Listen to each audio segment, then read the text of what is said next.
comprenez ça?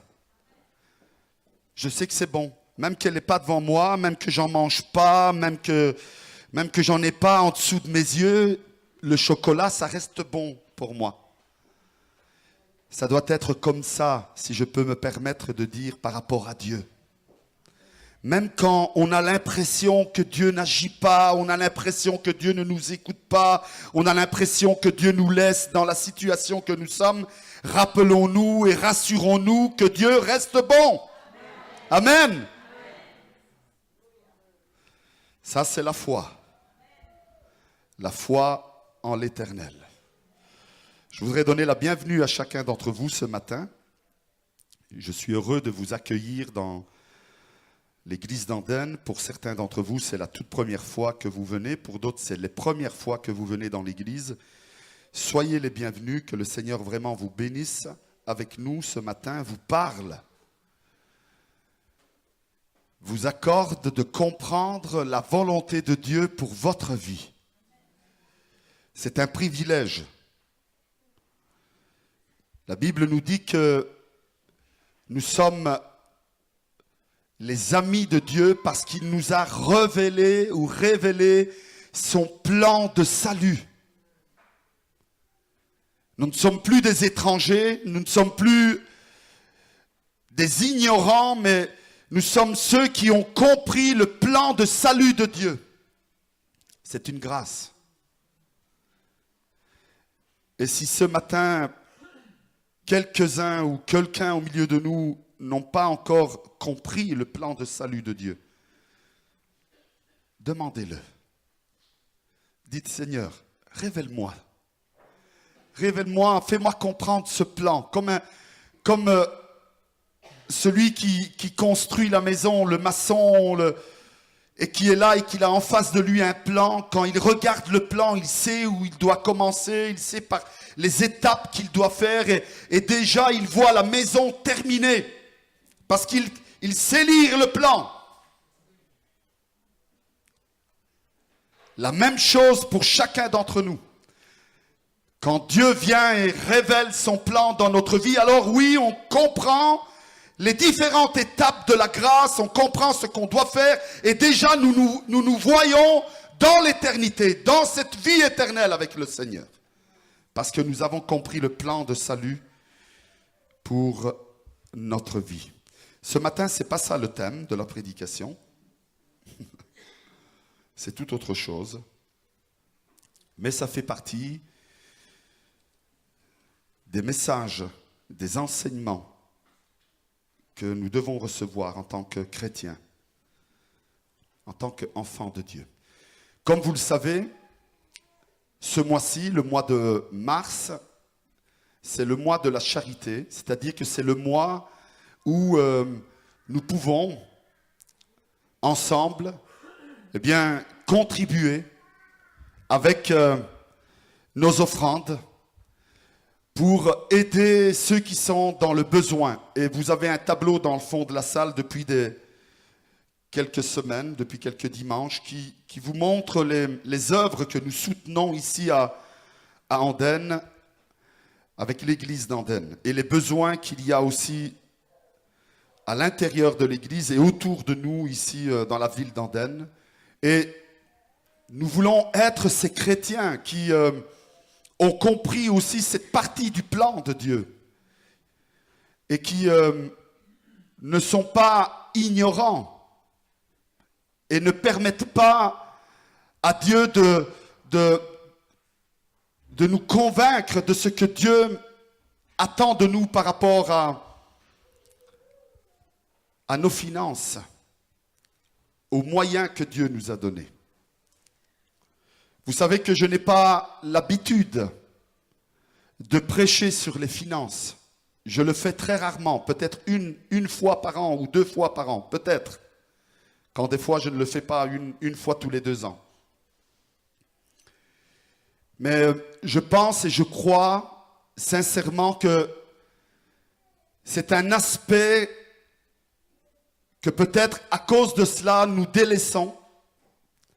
Et peut-être qu'à cause de cela, nous nous trouvons dans des situations compliquées dans notre vie de tous les jours, dans notre vie sociale de tous les jours. Parce que probablement nous avons mis de côté cet aspect qui est aussi important dans notre vie spirituelle. Ça fait partie de notre vie spirituelle en tant que chrétien.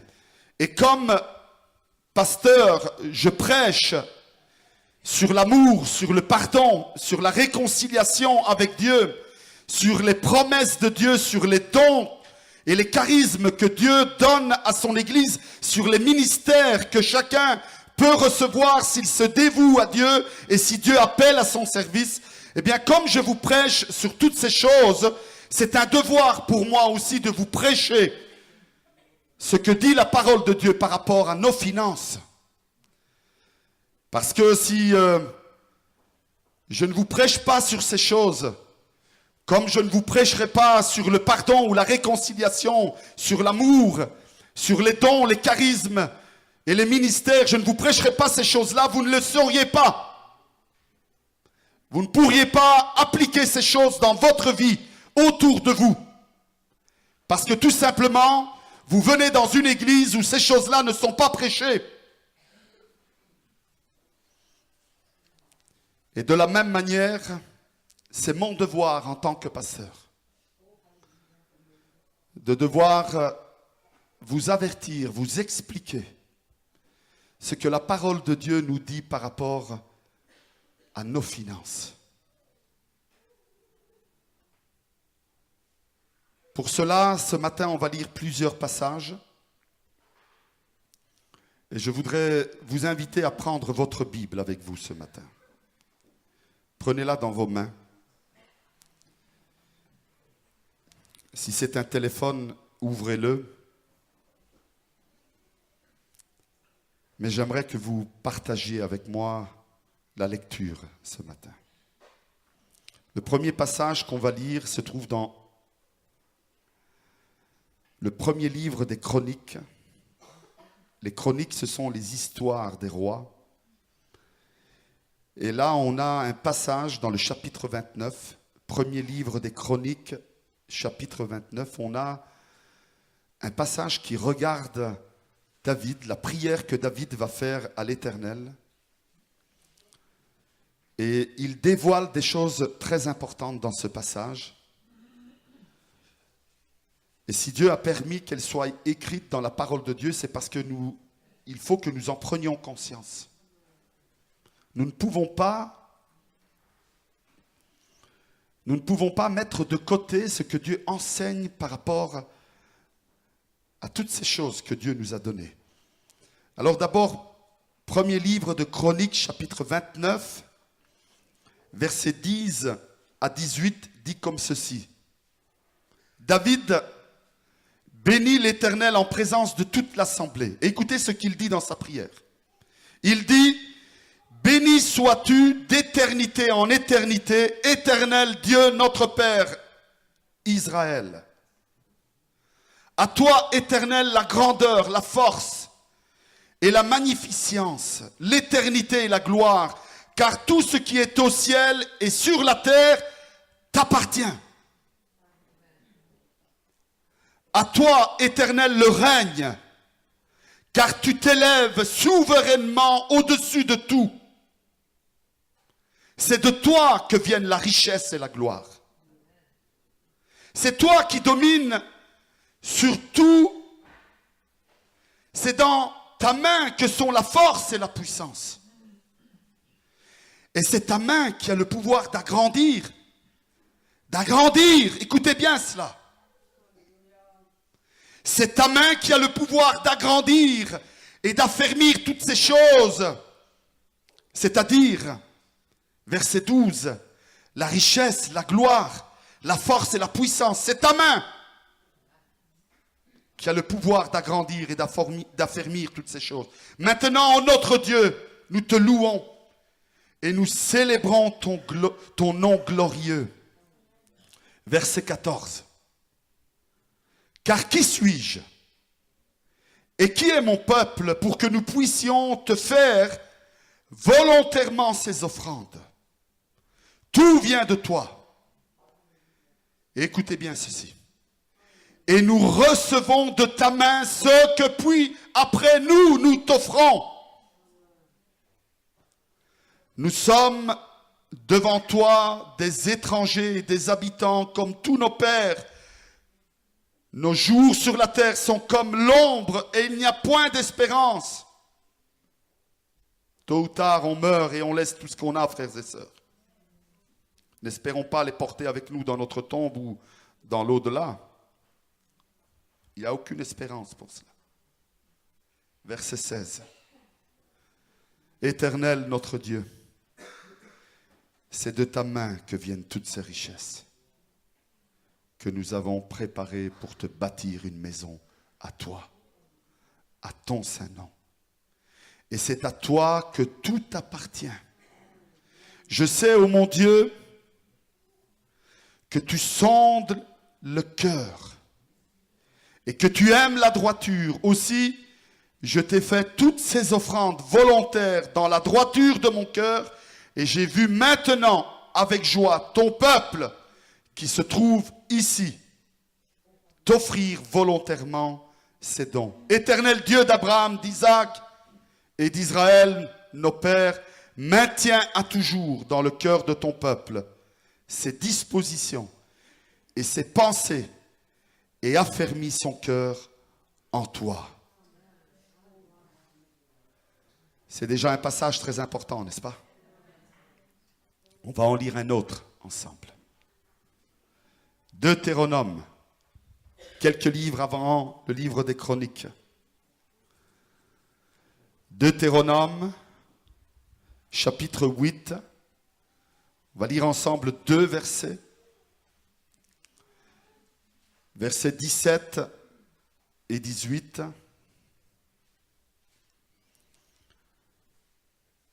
Notez-les si vous n'avez pas votre Bible.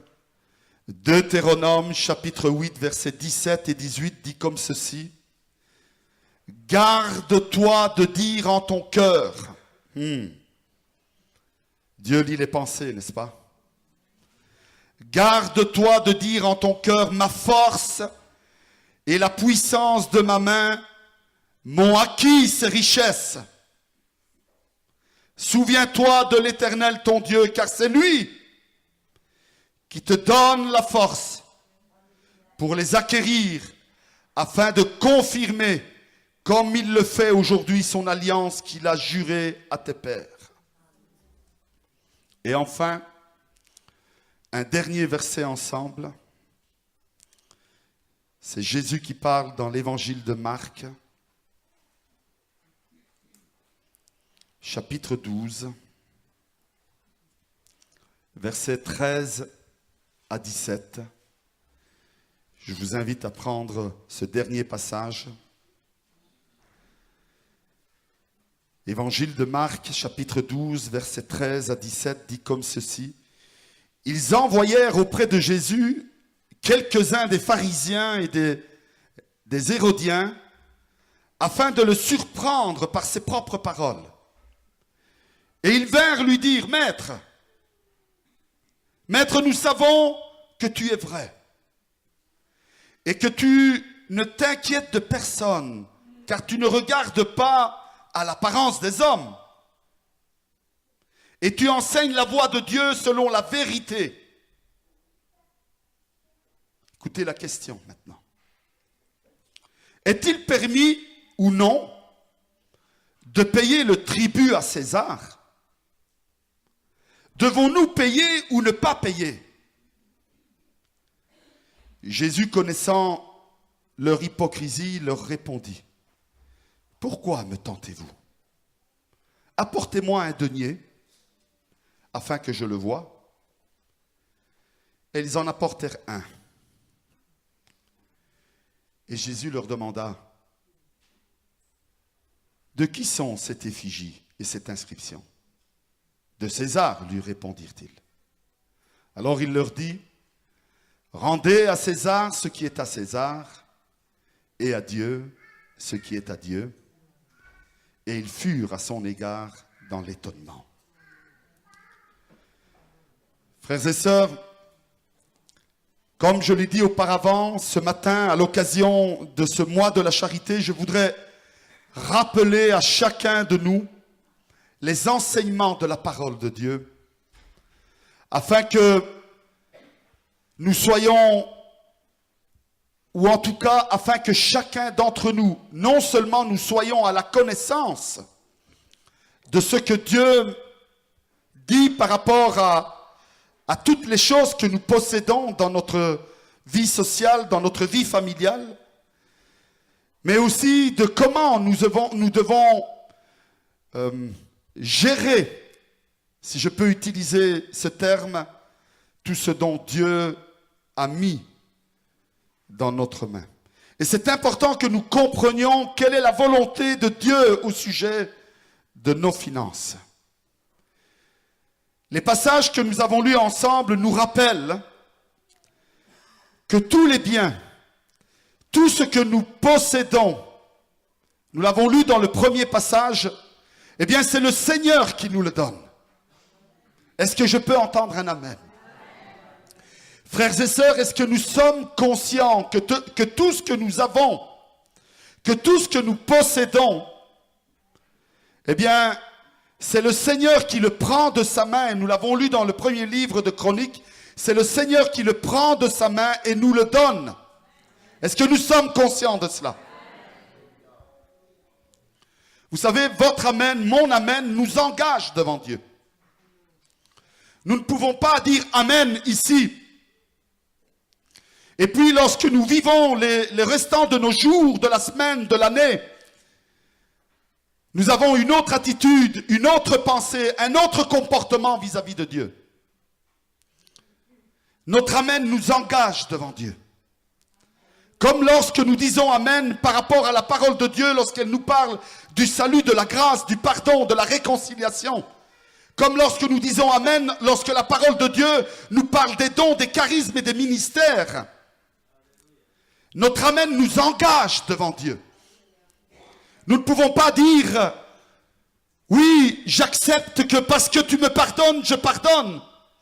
Et puis, dans la vie de tous les jours, je demande à Dieu de me pardonner, mais moi je ne pardonne pas.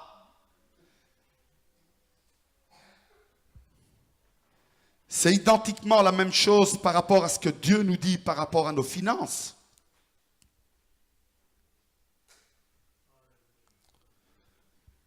Le premier passage que nous avons lu nous a rappelé, nous a fait comprendre ou peut-être découvrir pour certains d'entre nous que tout ce que nous possédons vient de Dieu, mais il nous dit une chose aussi très importante. Lui, il a le pouvoir dans sa main d'agrandir, d'affermir, de nous donner bien plus que ce que nous avons. C'est ça que nous avons lu ensemble. Et donc, si je me permets, je l'ai déjà fait à d'autres occasions, mais je vais le faire encore une fois ce matin. Si je me permets d'utiliser cette image, Dieu a le pouvoir d'ouvrir sa main. Mais il a le pouvoir aussi, permettez-moi de dire cela. Il a le pouvoir de nous dire ouvre ta main et de faire ainsi avec la sienne et de verser en abondance sur notre main. Est-ce que vous m'avez entendu? Il a ce pouvoir.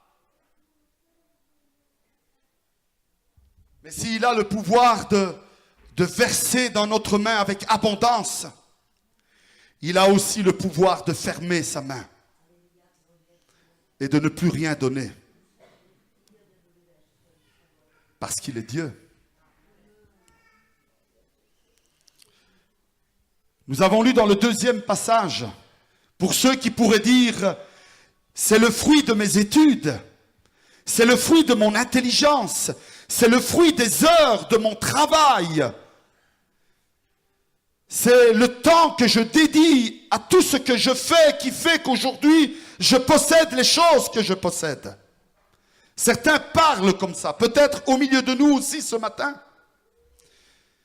Et s'il n'y en a pas au milieu de nous, je remercie Dieu, mais peut-être qu'il y en a autour de nous qui parlent de cette façon et qui nous disent « Non, ce que j'ai, c'est dû au dur labeur des heures de travail que je fais.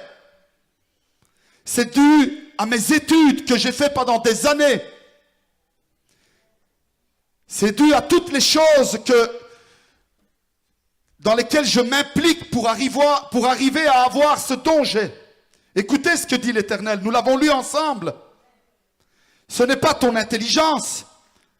Parce que l'intelligence que tu as, c'est Dieu qui te la donne. Pas beaucoup d'amen. La force que tu as, elle ne vient pas de toi. Tu peux faire des poids haltères à longueur de journée. Mais si Dieu ne te donne pas la force, tu n'en auras pas. C'est lui qui donne la force. Peut-être que quelqu'un veut mettre au défi Dieu. Moi, dans ces choses-là, je ne le mets pas au défi. Peut-être que quelqu'un ce matin veut dire à Dieu, mais j'ai envie de voir si c'est toi qui donne la force. Si quelqu'un se sent de le faire, faites-le.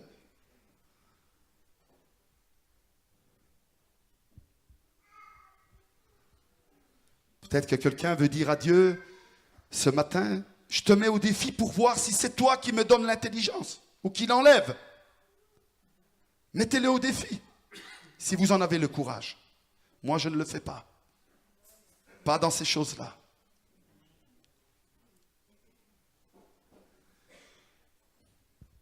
Mais la parole de Dieu que nous avons lue aussi, en Deutéronome, nous dit que c'est lui qui nous donne le travail.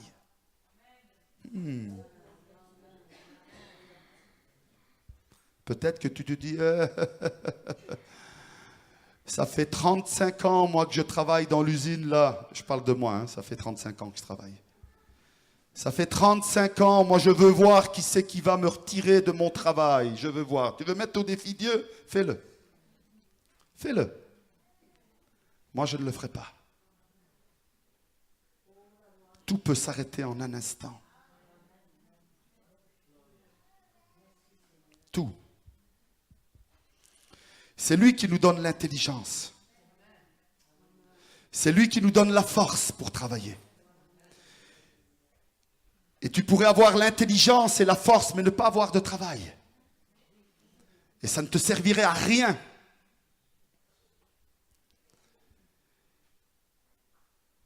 C'est Dieu qui donne aussi le travail. Et c'est pour cela que toi et moi, ou moi et toi, nous avons des biens. Nous avons quelque chose qui nous permet d'acheter de la nourriture, d'acheter des vêtements, de nous nourrir à satiété, de pouvoir peut-être même s'offrir parfois et de temps en temps quelques privilèges ou peut-être même aller en vacances. C'est parce que Dieu nous donne l'intelligence, nous donne la force et nous donne le travail. Et je voudrais vous rappeler, surtout à ceux qui ont pendant un moment prié Dieu et ont dit « Seigneur, donne-moi un travail ». Et que le Seigneur a exaucé votre prière, vous a donné un travail. Ce matin, vous devriez vous lever et dire « Seigneur, je reconnais que tout ce que j'ai vient de toi ». Moi, je suis déjà debout, hein. Je n'aurais plus me relever. Mais quand j'avais 17 ans, les revenus que ma mère avait étaient insuffisants pour que nous puissions vivre. Et il fallait qu'il y en ait toujours un à la maison qui travaille pour pouvoir subvenir aux besoins aussi de notre maman. Et quand j'ai terminé l'école au mois de juin, mon frère se mariait au mois d'août. Et il ne restait plus que moi à la maison. Et je savais que si je ne trouvais pas un travail, nous aurions été dans les problèmes. Et j'ai dit, Seigneur, tu dois pourvoir. Et vous savez quoi? Ça fait 35 ans qu'il pourvoit. Oui, on peut l'applaudir, notre Dieu. On peut applaudir notre Dieu.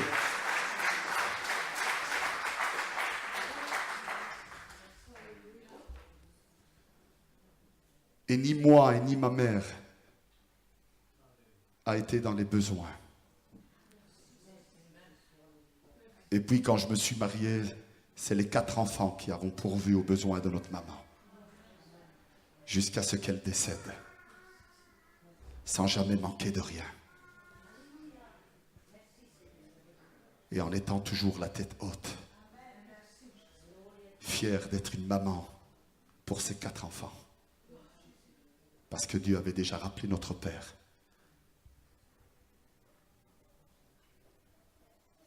Tout vient de Dieu. Tout.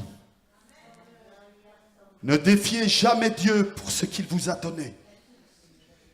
Mais soyez et soyons continuellement reconnaissants pour la force, pour l'intelligence, pour le travail qu'il nous donne. Et si vous n'avez pas de travail ou si vous êtes dans une situation d'attente, confiez-vous à l'Éternel. Dites-lui, Seigneur, j'attends de toi. Parce que je crois que c'est en toi que je trouve tout ce dont j'ai besoin. C'est toi qui me donnes l'intelligence, c'est toi qui me donnes la force, c'est toi qui me donneras aussi un travail ou les moyens pour subvenir à tous les besoins de ma famille. Jamais je ne mendirai parce que je suis un enfant de Dieu. C'est ça la prière que nous devons faire à l'Éternel. Et Dieu pourvoira par un moyen ou par un autre. Mais l'Éternel pourvoira parce qu'il est Dieu. Et nous sommes ses enfants.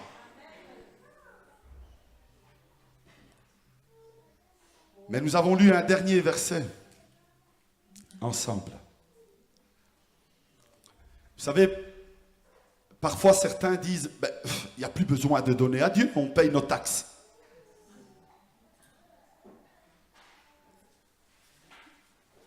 On paye nos taxes.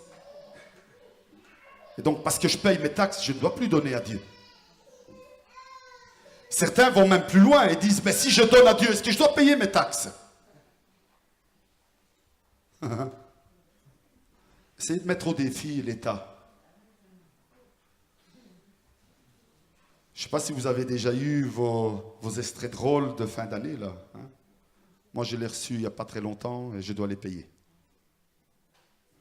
J'ai une somme à payer. Ils m'ont mis la date limite. Je vais m'arranger pour le payer le jour avant, parce que je ne tiens pas à ce qu'ils aient l'argent 3 mois avant. C'est un choix que j'ai fait. Mais ils m'ont mis une date limite. Mais je sais que je ne peux pas dépasser la date limite. Et si je mets au défi l'État, il y a une petite clause en dessous, parce qu'ils disent d'aller voir en dessous si on ne paye pas. Et en dessous, c'est indiqué ce qui se passe quand on ne paye pas, quand on met au défi. Alors je ne sais pas si on met au défi l'État, mais en tout cas, j'espère que vous ne le faites pas. Parce qu'il y a des conséquences de mettre au défi l'État. On sait que les taxes vont augmenter, les amendes vont arriver. Et d'une manière ou d'une autre, on va devoir payer ce qu'on doit payer. Alors payons-le. Comme ça, on est tranquille. Et Jésus dit aux pharisiens, aux hérodiens qui étaient là, oui, il faut payer ces taxes.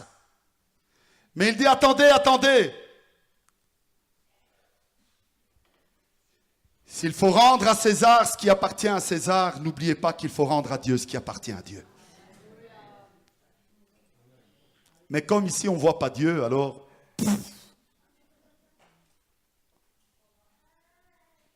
Je vais déjà payer à César ce qui est à César. Enfin, ici, il s'appelle Michel, il ne s'appelle pas César. Le Premier ministre. Il s'appelle Michel. Rendez à Michel ce qui appartient à Michel. Mais la Bible dit qu'il faut rendre à Dieu ce qui appartient à Dieu.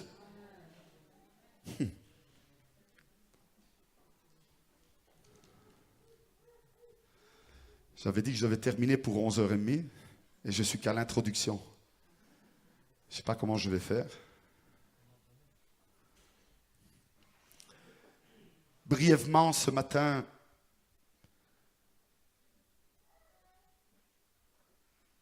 c'est important que, en tant que chrétien né de nouveau, je peux comprendre que ceux qui ne sont pas nés de nouveau, ils ne s'intéressent pas à ces choses-là et disent, c'est pas fait pour moi, je ne veux pas l'appliquer. Mais pour un chrétien qui est né de nouveau, il ne peut pas dire, j'applique juste une partie de la Bible, l'autre partie de la Bible, ça ne m'intéresse pas. On ne peut pas. Quand on est né de nouveau, toute la parole de Dieu, c'est la parole de Dieu.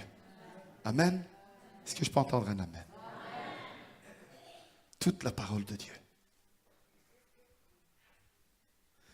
Et en tant que chrétien né de nouveau, il y a des questions que je dois me poser et j'espère que nous le faisons tous. Ces questions, c'est pourquoi dois-je donner? Combien et comment je dois donner? Pourquoi dois-je donner? Nous l'avons vu, on doit donner parce que c'est juste et parce que c'est un commandement de Dieu. Comme j'obéis aux lois, je dois obéir aussi à la parole de Dieu. D'autant plus que nous avons lu que nous sommes que de passage, nous sommes une ombre sur cette terre. S'il y a bien des comptes que nous devons rendre, c'est à Dieu, parce que c'est à lui pour l'éternité que nous devrons rendre des comptes. Et donc, s'il y a bien quelqu'un de qui je dois m'inquiéter pour rendre des comptes, c'est de Dieu. Donc, je dois donner parce que c'est juste et parce que c'est dans le plan, c'est dans la volonté, c'est les commandements de Dieu. Vous savez, certains disent il y a des choses que c'était pour l'Ancien Testament, il y a des choses que c'est pour le Nouveau Testament. On pourrait lire les passages de Malachie qui nous parlent des offrandes et des dîmes. Et là aussi, là Dieu nous dit, mettez-moi au défi. Et s'il y a bien une chose dans laquelle je vous invite à mettre Dieu au défi, c'est dans ces choses-là. Par rapport aux offrandes et aux dîmes. Malachie chapitre 3. Qui nous invite à mettre au défi Dieu par rapport à nos offrandes et par rapport à nos dîmes. Et lorsque nous le mettons au défi, la parole de Dieu dit, vous verrez comment je vous ouvrirai les écluses du ciel et il déversera sur vous une abondance de bénédictions au point où vous ne savez plus où les mettre.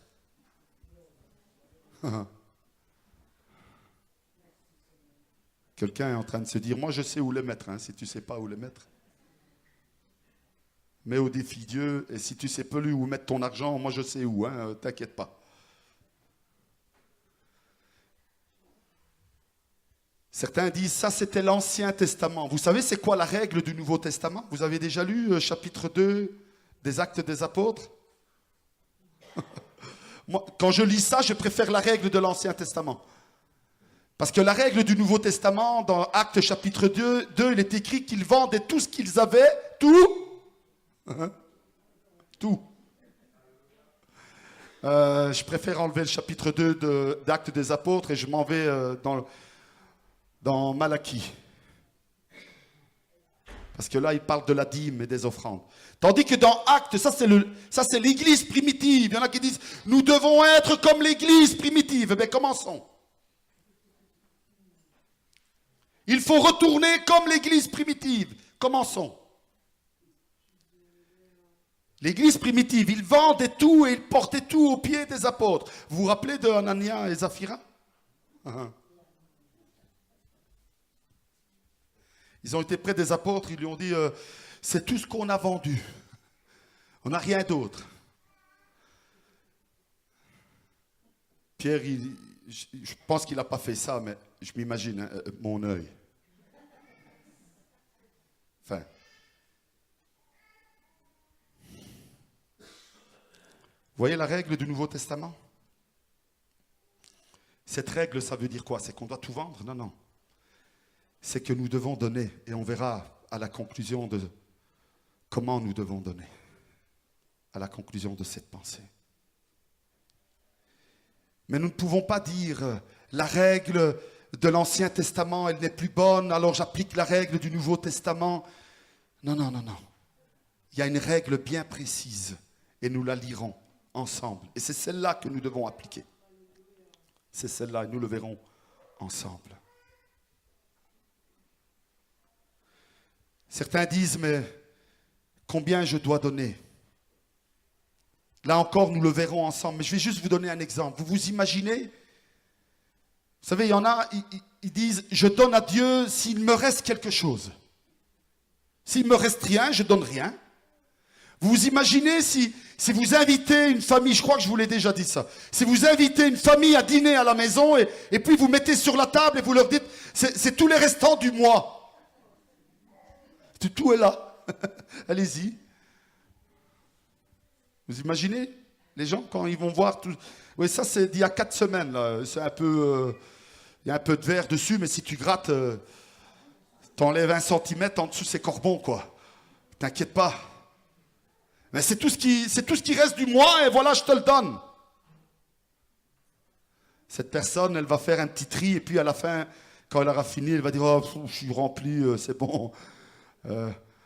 Et quand la fois d'après, vous allez l'inviter, et vous allez lui dire, viens à la maison, elle va dire, non, je suis occupé, je ne saurais pas venir. Cette personne, vous l'avez, pardonnez l'expression, vous l'avez maltraitée. Vous ne l'avez pas traité avec égard. Vous l'avez invité, mais vous ne l'avez pas traité avec égard. Il y en a, ils font comme ça avec Dieu. S'il me reste quelque chose, alors je penserai à toi, Seigneur. Comment je dois donner? Là, à nouveau, personnellement, je crois qu'un chrétien qui est né de nouveau, s'il permet au Saint-Esprit de travailler son cœur, de le convaincre, eh bien, le chrétien va devenir conscient du besoin qu'il y a. Il va devenir sensible aux besoins qu'il y a. Il ne peut pas dire devant un besoin qu'il y a imminent, urgent, dire « Ah, désolé ». Ou tourner la tête et s'en aller, dire « Oh là là, je m'en vais vite avant qu'il me rattrape ». On ne peut pas. Un chrétien qui est né de nouveau, qui a l'Esprit de Dieu dans son cœur, quand il voit un besoin, l'Esprit de Dieu le rend sensible par rapport aux besoins. Et il ne peut pas dire « Je me détourne et je m'en vais ». Comment dois-je donner? Je crois qu'un chrétien qui est né de nouveau, eh bien, il devient responsable. Permettez-moi de vous lire un passage des Écritures dans 1 Corinthiens chapitre 13 verset 11. Il dit comme ceci, c'est Paul qui parle. Il dit, lorsque j'étais enfant, je parlais, je pensais, je raisonnais comme un enfant. Mais lorsque je suis devenu un homme, j'ai fait disparaître ce qui était en moi de l'enfance. Parce que je suis devenu un homme. Quand je deviens un chrétien, que je suis né de nouveau, je ne me comporte plus comme j'étais auparavant avec mes finances. Je prends conscience de ce que la parole de Dieu me dit et j'applique ce que la parole de Dieu me dit. C'est dur, je sais.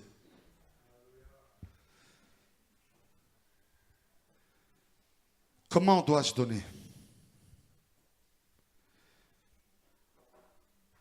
Dieu nous demande que lorsque nous sommes chrétiens, nés de nouveau, eh bien nous ne nous comportons plus comme nous le faisions auparavant. Si nous avons été peut-être parfois malhonnêtes, nous ne devons plus l'être. Que ce soit vis-à-vis des hommes qui sont autour de nous, mais surtout vis-à-vis de Dieu. Alors je vais conclure. J'y suis arrivé. Je vous invite à nouveau avec moi à prendre un dernier verset. Ou en tout cas, on va lire ensemble 3 versets. Et là est indiqué pourquoi je dois donner, combien je dois donner et comment je dois donner.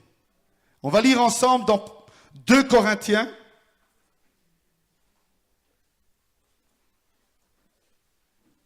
2 Corinthiens chapitre 9. Et on va lire 3 versets, du verset 6 au verset 8. 2 Corinthiens chapitre 9, versets 6 à 8. Il dit comme ceci, sachez-le. Je ne sais pas comment on dit, à bon entendeur. Comment? Salut? Non. Si? Ne partez pas tout de suite. Hein? Laissez-moi lire les 3 versets. Sachez-le, nous dit l'apôtre Paul, celui qui sème peu, moissonnera peu. Celui qui sème abondamment, moissonnera abondamment. Verset 7. Que chacun donne comme il l'a résolu en son cœur, sans tristesse ni contrainte. Voilà comment nous devons donner. Voilà combien nous devons donner. Selon ce que nous avons résolu dans notre cœur, sans tristesse ni contrainte, car Dieu aime celui qui donne avec joie. Et écoutez le verset 8 maintenant. Et Dieu peut vous combler de toutes sortes de grâces, et ça c'est extraordinaire, afin que, possédant toujours en toutes choses de quoi satisfaire à tous vos besoins, écoutez bien, non seulement il va vous donner en abondance en toutes choses pour satisfaire à tous vos besoins, à tous nos besoins, mais écoutez ce qu'il dit aussi encore là, vous ayez encore en abondance pour toute bonne œuvre. C'est pas extraordinaire ça?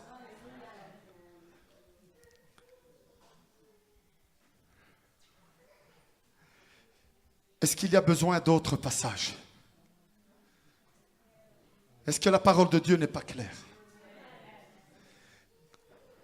Comment je dois donner? Combien je dois donner? Ce que tu as résolu dans ton cœur. Mais sache de ce que tu as résolu dans ton cœur, Dieu va te donner en abondance. Cette prédication n'est pas une doctrine qui est prêchée pour l'enrichissement. Alors parce que je donne 100, Dieu va m'en donner 10 000, alors je donne 100. C'est pas ça. C'est pas la doctrine de la prospérité. Parce que je suis contre ces choses. Mais la parole de Dieu, elle est claire. Nous devons donner ce que nous avons résolu dans notre cœur. Mais attention, celui qui sème peu, moissonnera peu. Si tu as résolu peu de choses dans ton cœur, ne t'attends pas à des grandes choses de la part de Dieu dans ta vie. C'est ça que nous dit Dieu. Et parce que tu as résolu de donner en abondance, eh bien sache que Dieu te donnera en abondance.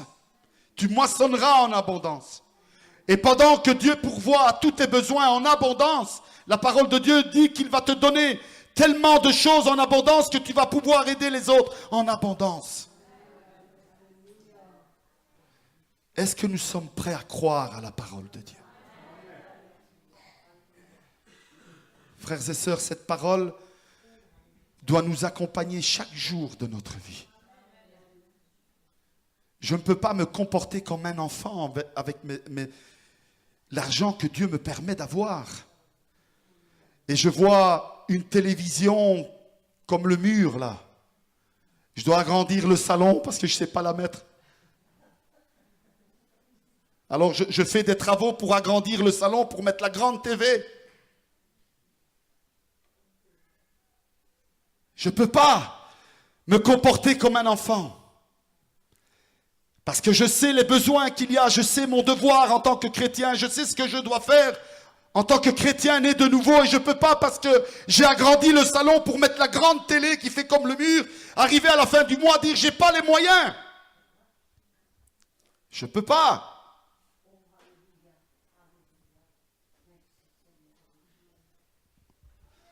Si j'ai les moyens d'acheter la grande TV, merci Seigneur. Si je dois agrandir le salon pour mettre la grande TV, merci Seigneur, mais il faut qu'il me reste quelque chose pour dire encore merci Seigneur après que j'ai donné.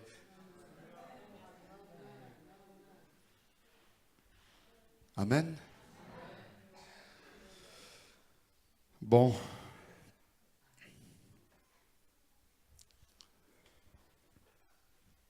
Vous savez, parfois je prêche des messages et je me demande si les chrétiens, ils ont dit Amen juste parce qu'on était à l'église, juste parce que j'étais là devant eux, parce qu'ils ont compris la parole de Dieu.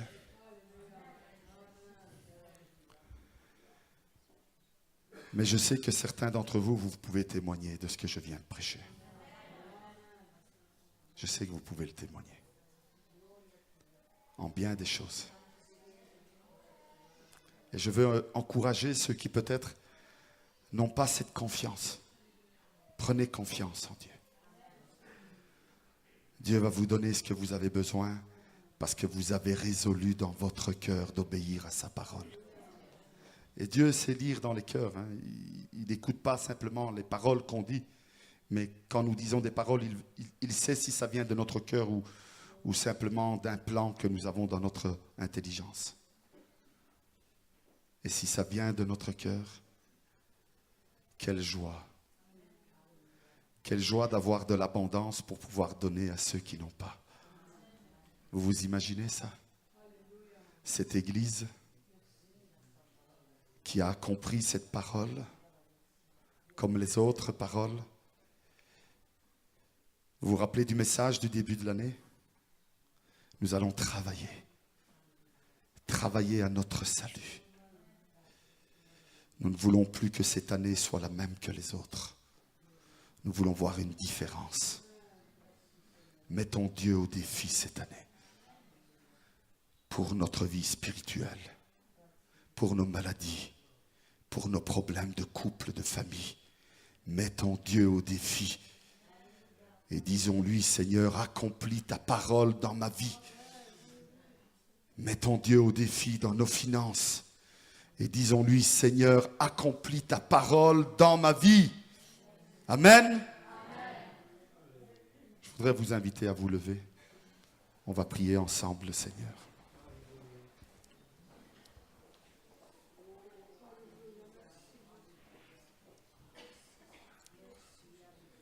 Seigneur, la parole qui a été prêchée ce matin n'est peut-être pas une parole de salut ou de repentance. Mais c'est une parole que tu m'as demandé de prêcher ce matin. Parce que tu sais, toi qui connais nos cœurs, que nous sommes, oh combien de fois, Seigneur Dieu, combien de fois nous sommes mal à l'aise. Parce que nous n'arrivons pas à accomplir ce que tu nous demandes. Ce matin, tu nous demandes de te faire confiance aussi pour nos finances. D'avoir un cœur qui est résolu pour toi, Seigneur Dieu. Non pas uniquement pour notre vie de tous les jours, mais que nous ayons une pensée aussi, Seigneur Dieu, pour ton œuvre, pour les besoins des autres. Et que je ne me comporte plus comme un enfant qui dépense son argent à des choses inutiles, mais qui prend conscience de la valeur de ce que j'ai, parce que ce que j'ai vient de toi. Tu l'as pris de ta main et tu l'as déposé dans la mienne. Parce que tu me donnes un travail, parce que tu me donnes les forces pour pouvoir travailler, l'intelligence pour plaire à mon patron dans mon travail. Alors Seigneur, je veux te dire merci ce matin. Parce que ta parole m'a parlé. Moi personnellement, elle m'a parlé, Seigneur Dieu. Et je te prie qu'elle a parlé dans le cœur de chaque membre de cette église. Et que nous prenions conscience de la valeur de ce que nous avons. Parce que ce que nous avons vient de toi, Seigneur Dieu. Et nous devons être de bons administrateurs de ce que tu nous as donné. Seigneur, je te prie vraiment d'aider ceux qui sont dans le besoin dans notre Église. Que tu fasses naître dans le cœur de ceux, Seigneur Dieu, qui sont dans l'abondance, le désir d'aider ceux qui sont dans la pauvreté, ceux qui sont dans le besoin, Seigneur Dieu. Parce que c'est dans l'abondance de ce que nous donnons que tu nous donnes en abondance. Seigneur, fais-nous réaliser ces grandes vérités. Chaque fois que nous bénissons, nous sommes bénis, Seigneur Dieu. Et nous te disons merci de tout notre cœur. Seigneur, je te prie de continuer à bénir notre Église. Seigneur, merci comme tu l'as fait prospérer ces derniers mois, ces dernières années. Combien d'âmes nouvelles sont venues s'installer dans cette Église. Et je te remercie pour cela, Seigneur Dieu. Mais fais de nous des vrais disciples, Seigneur Dieu. Des personnes qui acceptent ta parole et qui la mettent en pratique dans tous les domaines de ta parole, Seigneur Dieu. Afin que cette Église, Seigneur Dieu, soit un exemple, soit un phare dans cette ville, mais aussi autour de nous, Seigneur Dieu. Non pas pour notre gloire, mais pour ta gloire, Seigneur Dieu. Afin que ton nom soit élevé, que ton nom soit glorifié, que ton nom soit exalté, ô Éternel. Seigneur, mon âme te dit merci. Merci parce qu'encore ce matin, je suis certain, tu as touché des cœurs. Et tu béniras nos cœurs à travers l'obéissance à ta parole. Dans le nom précieux de Jésus-Christ. Amen. Amen.